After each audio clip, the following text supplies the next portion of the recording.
In today's tutorial, we will be learning how to fill in designs that you want to engrave on metal using the Chomas Creations engraving tip for Silhouette. This is the first tutorial in learning how to fill designs. I will have another tutorial coming that will teach you a different technique in filling your designs and other tutorials to follow. The tutorial today will not show you about placement on your mat, how to get a perfect template. I will do that in another tutorial. Today we will only be learning how to fill in your designs to get a full engrave on your metal piece. The top image is of the Chomas Creations engraving tip. There are two different engraving tips for Silhouette. One is a pointed end and one, the newer one, is a blunted end. I prefer the pointed end, which is the original, and that's what I use to engrave with. The two pictures below are of the stamping blanks that I use to engrave on. I picked them up at Hobby Lobby. It's Blank Slate by Traditions. About every other week, Hobby Lobby has 50% off sale on Blank Slate. That's usually when I go and clear the shelves and keep plenty of inventory to sell or to have in case I do need it. They come in a variety of sizes and shapes. They do have a variety pack that offers a couple different shapes: rectangles, circles, squares. I do not recommend getting the variety pack because the variety pack metal is extremely thinner than if you were to buy a pack with just a single shape in it. I don't know why that is.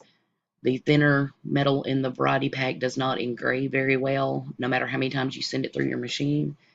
So I recommend, if you're going to engrave and sell or even give as gifts, and you go to pick up Blank Slate, be sure to pick up your packages with the single shape in a package. They have a variety of sizes: 1-inch circles, 1-inch squares, 20mm circles. I use the 20mm circles for earrings, 1-inch circles for necklaces, so on and so forth. This is the design that we will be working on today. It is on a 1-inch blank slate square. Hope anchors the soul. I'm going to teach you how to fill in and get the full effect of the engraving. Because I engrave a lot and give as gifts or sell, I set up a template with the most popular sizes that I use all the time and saved it so that whenever I need to engrave, I can just pull it out of my library, pull out whatever shape that I need, and I'm good to go. I'm not trying to fumble through trying to make another template with the exact size of the stamping blank that I'm going to engrave on. Just a little tip if you plan on doing this in your business, or especially around Christmas, if you're going to be making several of them. Today we're going to use the 1-inch square, as I said. I'm going to place it on column 5 and 3 down. Now we'll go to our design. Now you will pull in your design from your library or your hard drive, and if you need to trace it, this is where you will go ahead and trace it. Do not fill with color. Keep it just the outline only. The fill with color is not going to help fill it in when you engrave. All you end up with is an outline, which is why this tutorial is being made. A lot of people have gotten the Chomas Creations engraving tip, put your design in, go to engrave it, and you see the only thing you get is an outline, and it's not very appealing. So this is why we're doing the tutorial. So after you've traced everything, or you pull in your image, the image I have here is filled with black. I'm going to need to go and take that color out. So I'm going to hit the transparent box. Now you only see the outline of the design. If I were to send this through, even with the fill color, send it through to be engraved, this is what it would look like. There would be nothing filled in at all.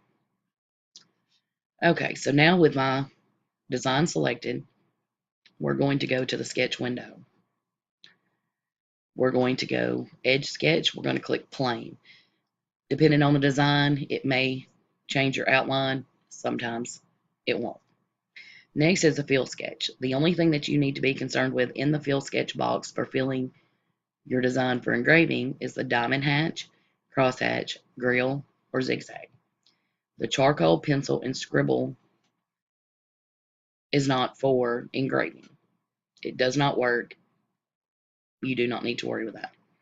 So for this design, I'm going to choose diamond hatch. You can choose anything that you wish. And you will see inside the design, it has put a bunch of little diamonds in where if I would choose fill color, that's where it would be. But I want to make these closer together and tighter to give it a more full appearance.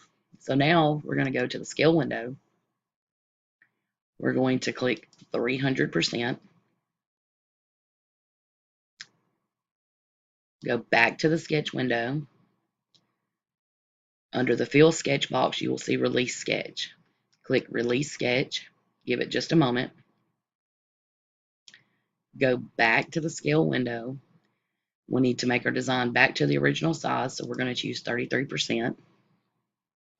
And now you will see your design looks fuller. Now, if we were to zoom in very closely, you would see the teeny tiny little diamond shapes in the design. Okay, now we're going to go to replicate window.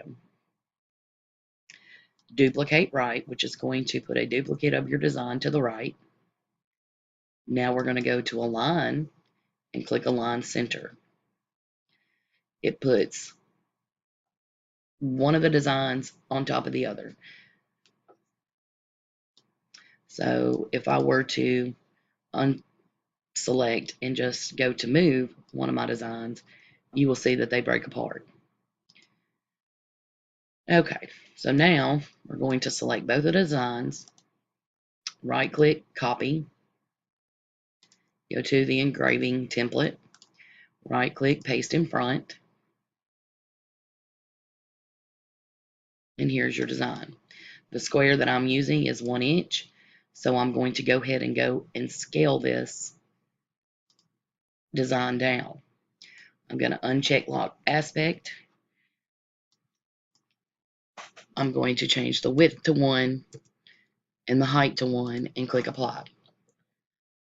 Now our design is 1 inch by 1 inch. We're going to have to resize this so that it fits in exactly where we want it. Okay, so if I were to move it into the square,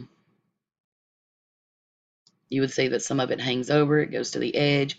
So we need to move or resize this down. Click a corner node and just pull it down. This is pretty much personal preference of how you want it to sit. Make sure that you select both designs if you need to uncheck it to look to see where it sits in your template design. I'm going to make it just a tad smaller, and then I will move it. If you get the blank slate metal pieces, remember that they already have the holes in the top. So make sure that with your design that you leave room for that circle. Sometimes you can get lucky and your design will kind of go over the circle. Don't chance it.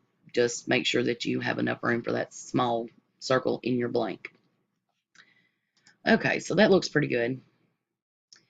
Now I'm going to go to cut.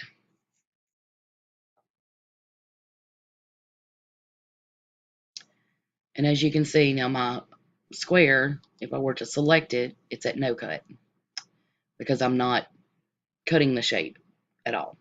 It's just there for placement purposes. Both of the designs, remember one's on top of the other, are selected to cut. So we're going to go down to material type, choose cover stock, go down to your blade type, make sure you click the drop down menu, arrow, click sketch pen. You want your speed set at 9, your thickness at 33, and you do want double cut selected. Now, because we have two designs on top of each other, and make sure you don't group these two designs. Let them be independently just on top of each other. You've chosen double cut. you have two designs. So when you pass it through on your machine, it's going to engrave your design, the top layer 2 times, the bottom layer 2 times. So you're actually getting it engraved 4 times before it comes out of the machine. Again, it is going to pass through and engrave 4 times because you have two designs on top of each other and each one is double cut. So it's going to give you a little bit deeper engravement and a lot fuller engraving. So this is how you fill in. I know it seems to be a lot of steps, but once you get the hang of it, you will, it'll be like second nature. Jot it down on a piece of paper, what the steps are. As you go through it, you will learn it. It's really not as hard to learn all the steps. And in the end, you'll be very pleased with your engraving piece because you've actually got a full engrave. It is filled in, it looks nice, and people are coming back for more to order more from you. So once this design is sent through, this is what you end up with. A very nice etched piece or engraved piece on your metal. Polish it after you've added your jump ring or split ring, your necklace, your keychain, and you're good to go. I hope that you have successfully learned how to fill in your designs to engrave. If you have any questions, comments, or concerns, please feel free to leave them in the comments below. Be sure to subscribe to keep up with all the new tutorials that will be coming out. And we will see you later.